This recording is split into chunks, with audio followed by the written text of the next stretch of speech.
for this trap shit. Sergeant Smack make it backflip. Telly Hank did with the action.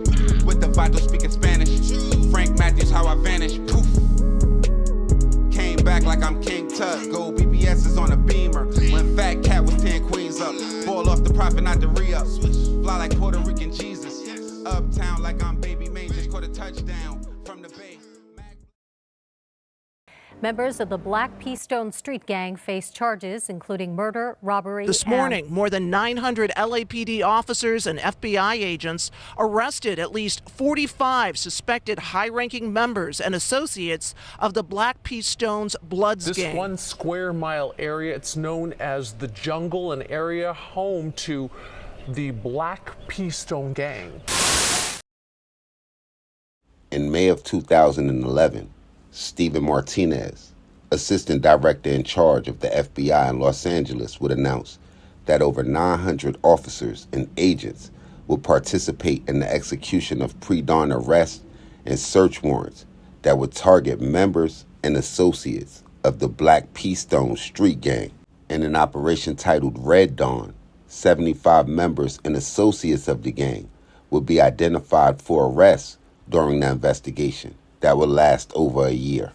Authorities have long identified a community by the name of Baldwin Village as the gang's headquarters for operations. In the indictment targeting the gang, at the time they would say that the group would have approximately 894 documented members. Notes in the indictment would say that they were ranked among the top 10 gangs in Los Angeles, and approximately 275 members were served under a current gang injunction.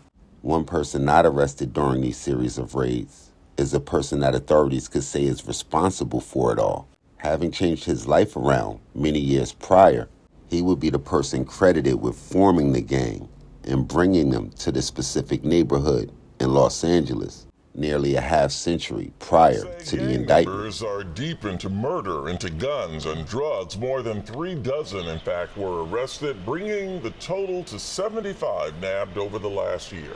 Their joint year-long investigation targeted 75 members of the gang. Their pictures were on display. The 71 with their faces masked with tape are already in custody.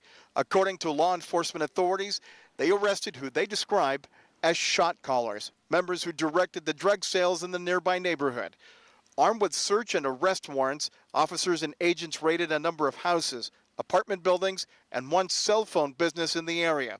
Police say drugs were being sold there. Time has come for them to wake up, to wise up. 75 members of the South Los Angeles gang are off the street today. FBI agents moved in for this big crackdown this morning.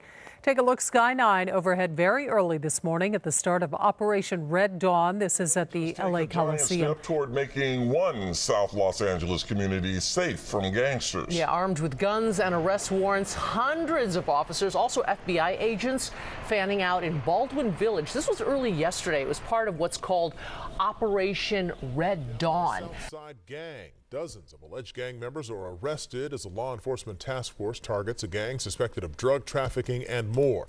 Eyewitness News reporter Sid Garcia is live in Baldwin Village where the sweep was centered. Sid. Mark, this is a copy of the federal arrest warrant. The people listed in this, according to the FBI and LAPD, are career criminals. This morning, more than 36 members of a South LA street gang were picked up on charges ranging from the selling and distribution of methamphetamine and crack cocaine. The Black Keystones have been operating in the Baldwin Village area for decades and have really been a scourge for the South Los Angeles area. This morning, more than 900 LAPD officers and FBI agents picked up 41 alleged gang members and associates of the Baldwin Village neighborhood street gang. And the power that they have tried to exhibit in this neighborhood will be broken for good. That didn't work out well for Bruce or the city of LA, as more than 5 years after the indictment, they would try to go after the property owners of the housing complex. Los Angeles prosecutors would say that the Chesapeake Apartments, located on the northern edge of Baldwin Village, which is a 425-unit apartment spread over more than 17 acres, that authorities would say was still a long-time stronghold for the gang.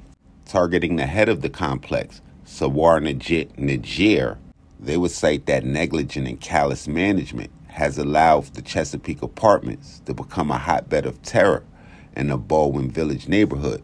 Now, I usually don't stereotype, but he doesn't sound like the type of person that heard or seen the official music video for Waka Flocka's Hard in the Paint that was shot in Baldwin Village. But I'm almost 100% sure he saw when Denzel Washington would star as Alonzo and threatened to have the whole neighborhood working in the shoe program on Pelican Bay in one of the all-time classics, Training Day. Going in here, man. We'll get killed coming in here. You know about this place, huh? Yeah, it's a jungle, right? That's right. What we have right now is Baldwin Village. It's the jungle. It's one of the communities in California. All blood. This is a blood sanctuary. Bloods come here to hang out. The Jungle, setting of the 2002 film Training Day and home to a triple OG that GQ magazine called the man that helped introduce crack cocaine to America. We had the unexpected pleasure of being titled 10 Most Wanted Gang Leader in South Central Los Angeles. I did that for a couple of years. Right now, I run my own company. I'm the CEO of my own company called Sidewalk University. I've been shot 4 times, stabbed twice, had more fights than Mike Tyson, and never got paid for none of them. So I've been there, done that. If you want to know the real about what the real is, then come talk to the real. I'm going to tell you the real. Born and raised on 47th Street in the slums of Southside Chicago, T's mother moved the entire family to the west side of Los Angeles when he was only 12 years old. When he would first arrive in Baldwin Hills, it would be a community filled with middle-class African-American families. But with the rise in gangs at that specific time and T's entrance into the neighborhood, things would change drastically. So I got here at about 1969, straight out of the south side of Chicago. And almost every building in the Baldwin Hills area had a pool to it. And this was pretty much white flight. When brothers started moving in around the time of the Panthers, there was a lot of Panthers that stayed up here. Sin Q, all these radicals stayed up here, and these lush apartments that had pools, and they would sit out and barbecue and have a dip in the pool and have some wine, smoke some weed. Naturals was going around, dashikis was going around, bell bottoms, high heel sneakers, hot pants. It was a good time. Psychedelic tripping was going on. But the biggest thing that was happening outside of LSD and tripping was weed. Everybody had a little weed. Calm them down, hype them up, get them on the go. Everybody had some weed. And this was my introduction to the jungle. With approval from the original 21 back home in Chicago, it would be 1969 when T. Rodgers would go on to form the Black P. Stone chapter in Los Angeles, making the Black P. Stones one of the very few Los Angeles street gangs that has historical roots in another city.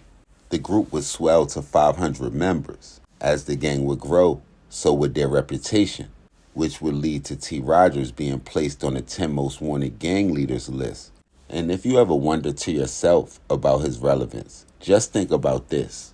In a city full of well-known gangbangers, guys like Tookie Williams, Monster Cody, Mike Conception, it would be T. Rodgers, an implant from Chicago, that would be approached with playing the role as Dr. Feelgood in Dennis Hopper's now classic 1987 film, Colors.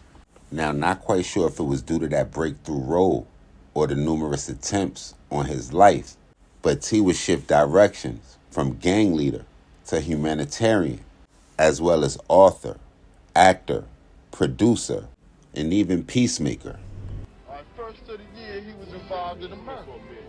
The murder took place there. T. Rodgers is a former gang member who is now a social worker in this neighborhood. They walked him into an alley, okay? In the alley, they set him on fire. He rolled around, he put himself out. They beat him up again, they set him on fire. They put a carpet over him. Took a 45 automatic, put his knee on his back, and shot him in the back of the head twice. Boy, 15 years old. Yeah, but tell me one thing. Who are the they? Is it him? Was it me? It don't have to be him. But then why are they? Who are you talking about? You know what? All of us be in the same people. All of us be in the same situation. All of us be in the same block. All of us all about the same thing.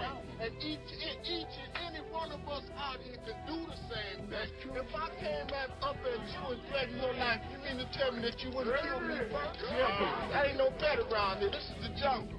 The jungle queen said the strong must feed on any fed hand. I was branded a beast and I sat at the feast before I was a man. T. Rodgers, Executive Vice President, National Spokesperson for the American Program. What happened was, check this out. Our program has been in effect for 3.5 years. And our program deals with certain components. One of the components that we deal with is peace. Jim's house is a half an hour ride from any neighborhood. Okay, coming up that hill, man, you listen to the right music, you calm down. This is neutral ground. Nobody's turf is up here. You know what I'm saying? So when you come up here, you got a different mindset. That's one of the reasons. We worked on that. We had 28 different gang sets that is affiliated with the program. And then we said, well, now we've done it this far. What can we do? One of the brothers from our program said, well, look, we got 4 of the major housing projects in Watts. And we got them together, 4 of the most notorious housing projects in Watts together. That would be a hell of a start. That was his assignment that he took on. That was his project. This was long before the uprising or the rebellion or even the riot. What I'm asking you, apparently there's a pretty widespread general peace going on. What caused that? Here we go again. We'll start at the beginning. One of the things, there's no rehabilitation and incarceration. And one of the things that we learned by being locked up is that we got to stick together. When a race war or a race riot goes down inside those correctional institutions, that's a laugh. That everything that is not black goes against black. So the brothers have learned to stick together. That is a temporary truce, a temporary peace between those warring gangs. That was one of the things that happened out in the streets, because it happened in the pen, it can happen in the streets. Now, long before the King incident, Latasha Harlins, see, you have to deal with a 2-tier system of haves and have-nots. When we can't stand up, just stand up. When we stand up, we get questioned. What are we doing? What are you standing up for? That's a doggone shame in America. Look at Batman here. What are the difficulties going to be making this thing last? He called it a temporary peace. Is it temporary? Do you think it's going to be? No, you misunderstood what I said. I said inside the jailhouse, it's a temporary peace. Okay, well, let's talk about the now peace. out on the streets, it will last as long as those brothers. Now, let me do this, man. First and foremost, we look at it differently. It is not a truce or a peace treaty. It is a bonding of black men who have stood up and came together. And when they came together, peace has happened to be one of the things on the agenda. See, we had been conditioned and trained to dislike another brother. You understand what I'm saying? Because of the color that he wears or where he lives. 20-something odd years of conditioning has taught us that. If you ask some of them young brothers that's very active in gangbanging, you ask them, why don't you like a Crip or why don't you like a Blood? His answer will be this. Oh, he sounds like Scooby-Doo. So when you start to ask some of the OGs what happened back in the days, they know the answers. Now, I'll give you this also.